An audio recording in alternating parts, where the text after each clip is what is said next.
Ladies and gentlemen, I will not show you a presentation today, but at the end I will give you a surprise. So, in the final part of my speech, you will receive a presentation. Well, in terms of cryptocurrencies, it is not difficult because we are really able to tame the cryptocurrencies today, and in our legal system, in our legal order, there exist a lot of aspects that can facilitate it.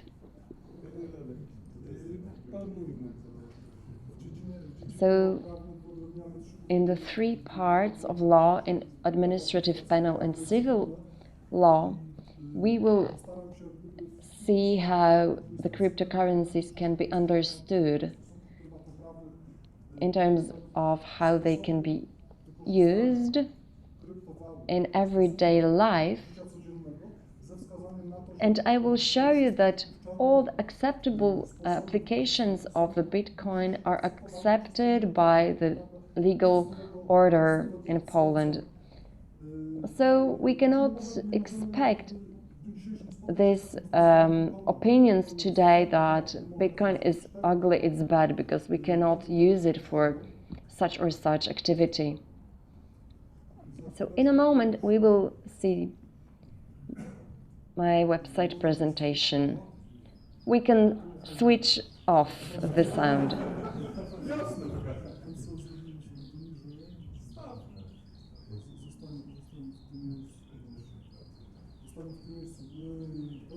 Let's leave this part here.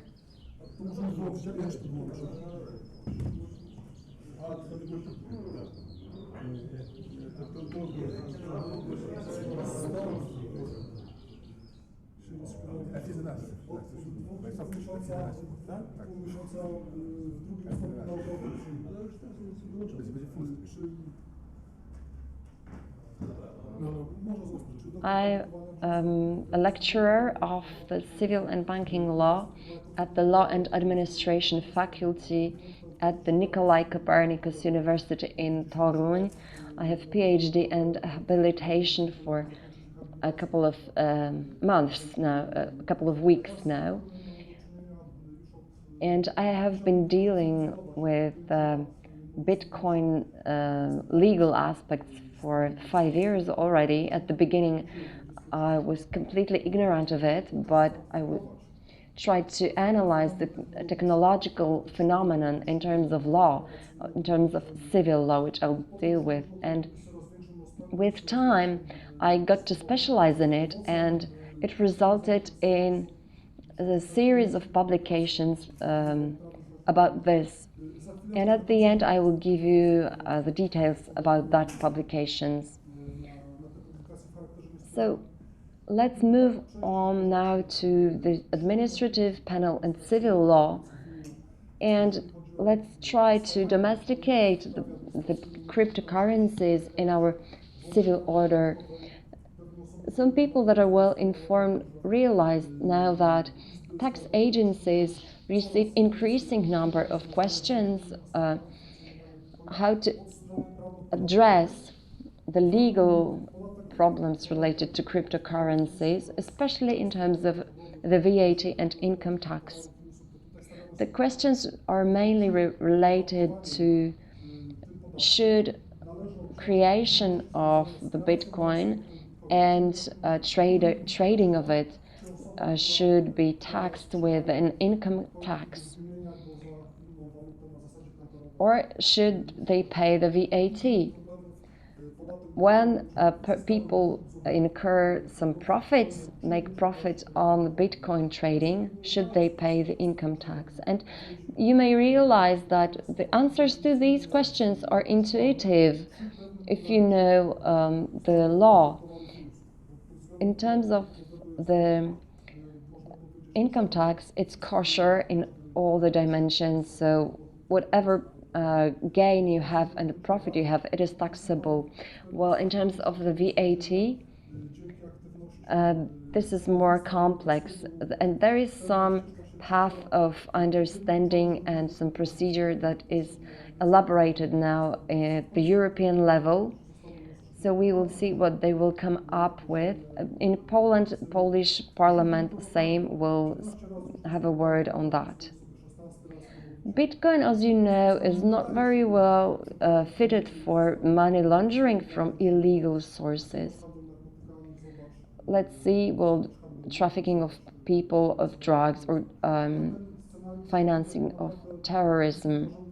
Let's imagine that a drug trafficker sold drugs for bitcoins and he wants to exchange them for real money. What does he have to do? He needs to find someone for this transaction, a person to whom they could sell bitcoins and get złoty from them. So they would need to go to stock exchange, and as you know, the money laundering on stock exchanges is not a practical thing because stock exchanges have the accounts which are bank accounts.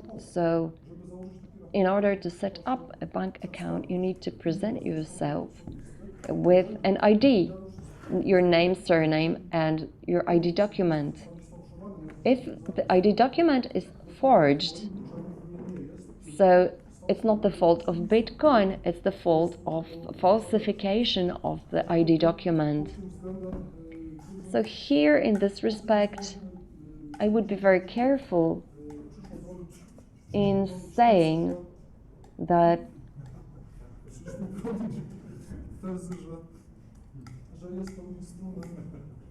it is a tool for money laundering.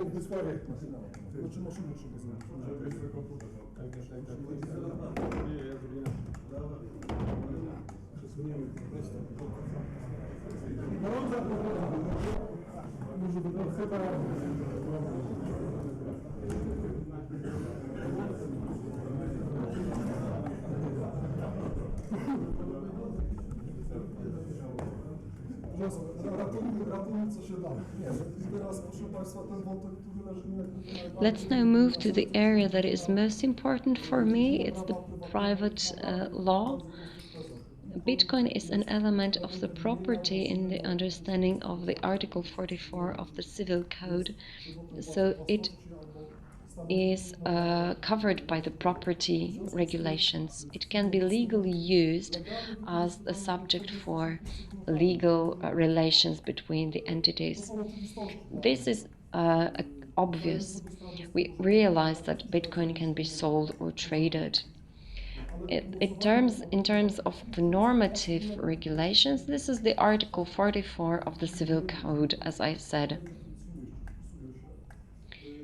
Now, in terms of relation of Bitcoin to the legal standard currency, and the answer whether Bitcoin is a legal payment means is in the Article 358, paragraph 2, which stipulates that there can be other measurements of a value. It can be expressed in the legal money, a legal currency, or in any measure of value. It can be gold, it can be oil, it can be beads, shells, amber, whatever has a value for the two parties or the parties that are involved in this legal relation. So we pay with whatever we want to pay with. It doesn't have to be ordered by the authorities. It can be, but it's not the only option. So if there is a person that wants to sell Bitcoin and they find a person that wants to buy it, it's correct.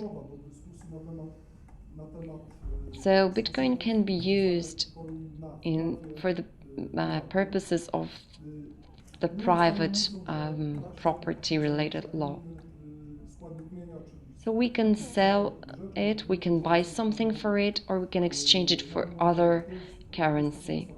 So now in terms of the legal classification of that activity, it does not matter whether it is the contract for sales or for exchange. Let's assume that it's the sales contract.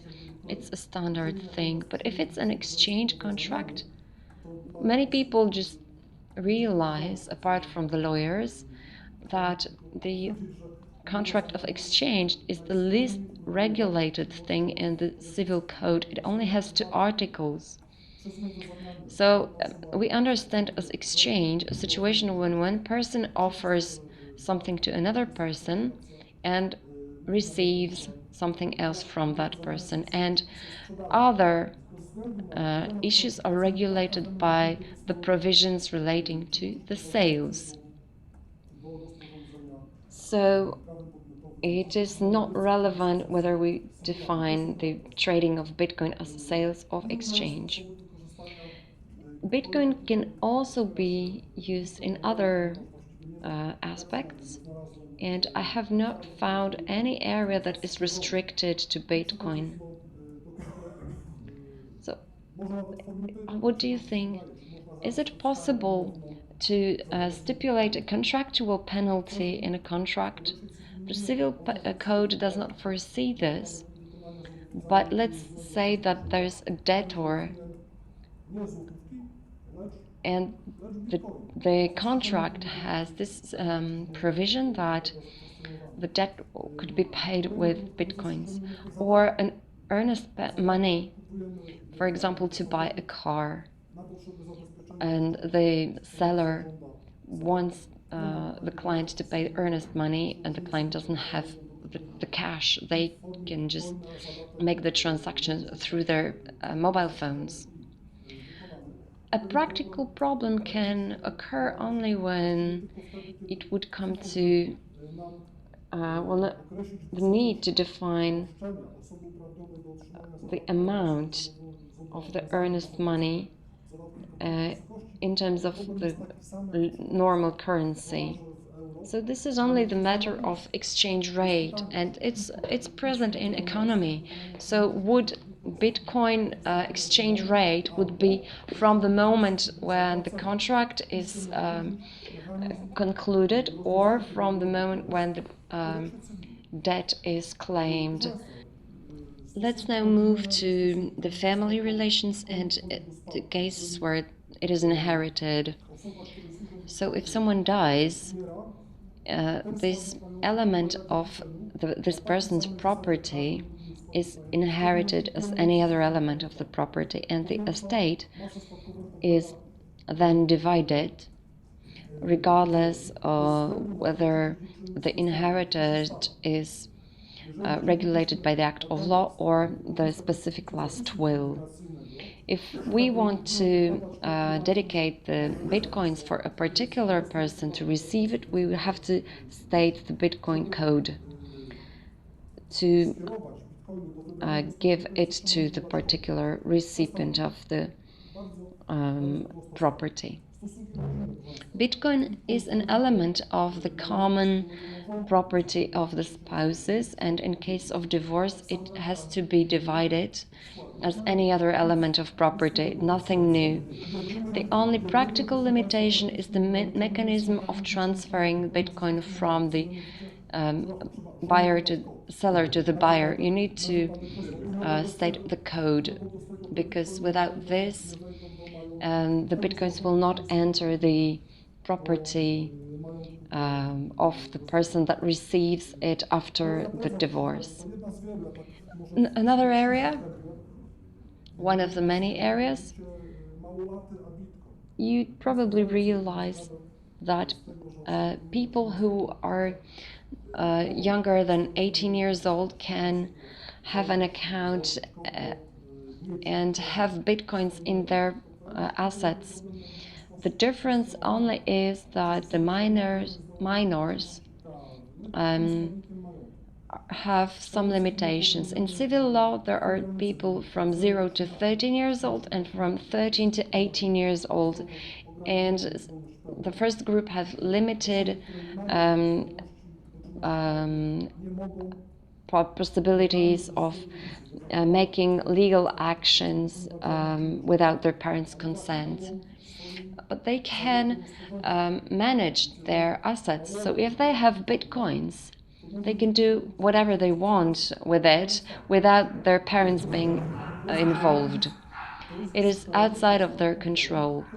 When they mature to be 18 years old, it is then regulated by other provisions, and they can do whatever they want with their property. Another thesis, and can we pay with bitcoins the contribution in a commercial company? So it can be used for that purposes. Obviously, the companies in the commercial code of companies, it is regulated with some detailed reservations. If we have doubts and there are no reservations, the Bitcoin can be used or any other means of payment, but it has a particular status. And it can be used in all the ways.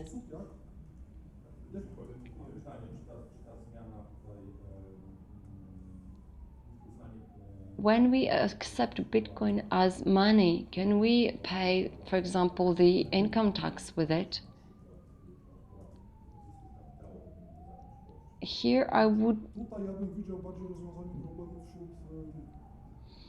see a challenge in terms of the accounting standards, because the currency exchange rate is calculated according to the average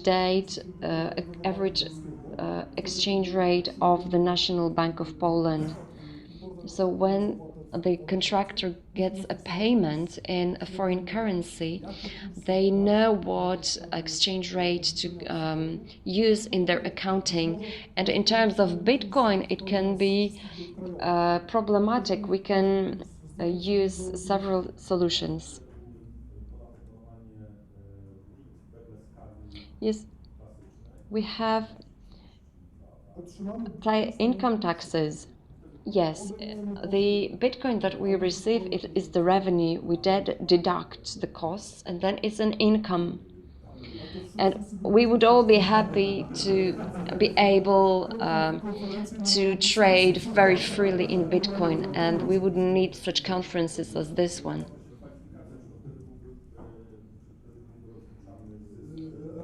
I think administrative law has some provisions about this, but I would want to come back to a couple of theses that we have for today. We heard in today's discussion about debt collection, so there is no reason to question the Bitcoin as a means for paying the collateral, whatever rate of exchange we apply. And the same applies to a guarantee for debt, or a guarantee that is to be paid in Bitcoin. And in terms of the guarantee, the guarantor is responsible for the liability, as regardless of the fact what currency is used. So whether it's Polish currency or Bitcoin. Yes, I see that we have little time. So how to, after the court case is won, how to proceed with debt collection or enforcement. We can do it in terms of Bitcoin enforcement proceedings. It can be done according to civil code, and there is a paragraph that says that we can initiate the state procedures to get bitcoins from a person that should give the bitcoins to us based on the court order. And the court obliges the debtor to give the bitcoins and starts the enforcement proceedings.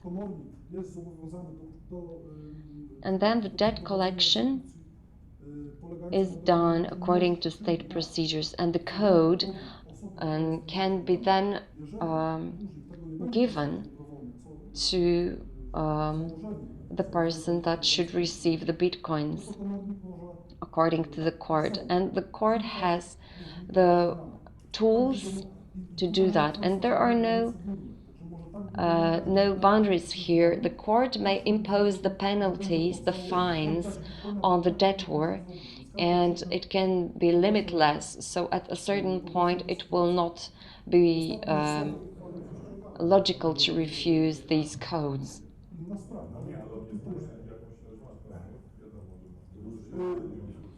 The other issues can be discussed in terms of law, yes. The only thing is that the contract should be concluded in writing for the court to hear the case. And before we proceed to the surprise, let's discuss if this area should be further regulated. Well, in terms of civil code, Bitcoin is very well a subject of the applicable provisions of the civil code right now, with just a few exceptions. The money laundering is discussed in a detail, and I think that effectiveness of money laundering with Bitcoin is low and it's diminishing. I am convinced that the lawmakers will further develop this area, but for other reasons than just practical reasons. They will regulate this to have more of it, more control and more gains. Okay, let's now move to the part where I give you a surprise. Ladies and gentlemen, on my website I have my publications. This is the habilitation thesis. It is a textbook. Here, this is the PhD dissertation, and you can download it from the website. And this one is with all the publications in the PDF format. You can download this and read some of it as pioneering about the Bitcoin. And they are free of charge. You can download them, right? It is based on my practical experience that I gained throughout my work. And at the beginning, there is the first item, and then you can search through the following ones. So I'm not using the presentation, but I'm giving you an opportunity to download my texts. I have a question. This academic work is related to Bitcoin, and we reach a point when the Bitcoin and blockchain have the functional and can be used as the securities.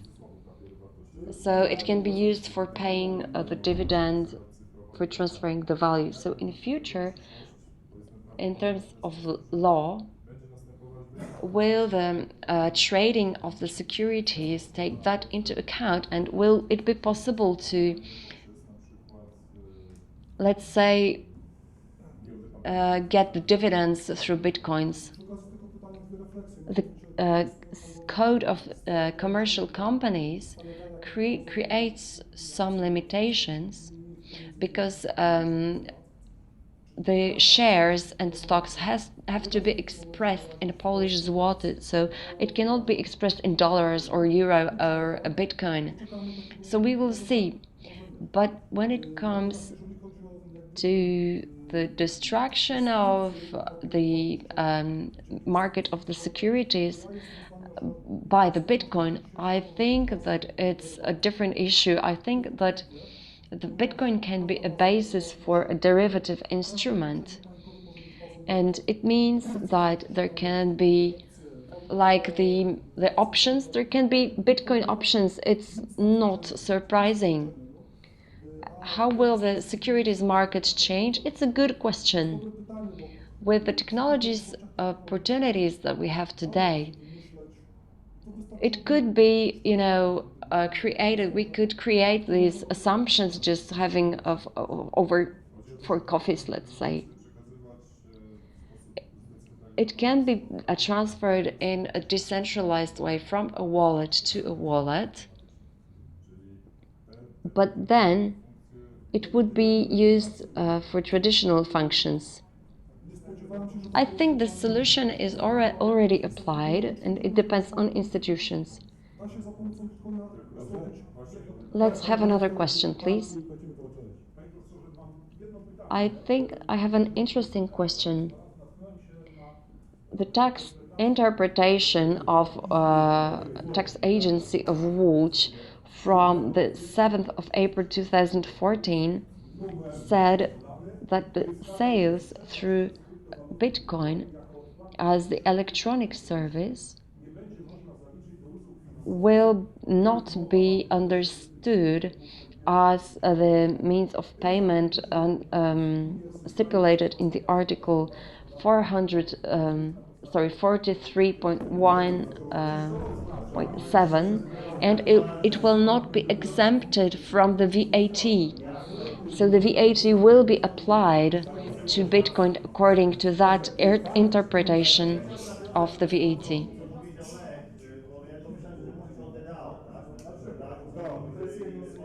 Let's discuss DDO gathered millions of dollars, and they still don't know what to do with it because the company doesn't exist. There is only something that was created on the internet.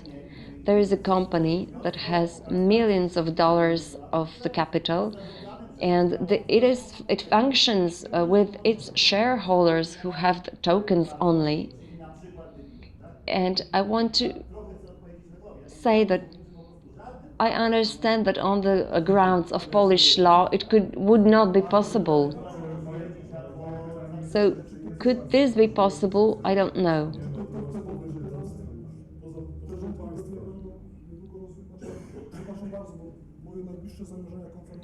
I have some conference engagements. One will be in Warsaw, one will be dedicated to some commercial things, but I think I will upload it in the internet. I was also invited to take part in a conference in Szczytno, where there is a police academy, to explain these mechanisms to them. So let's exchange business cards and stay in touch. Thank you, ladies and gentlemen.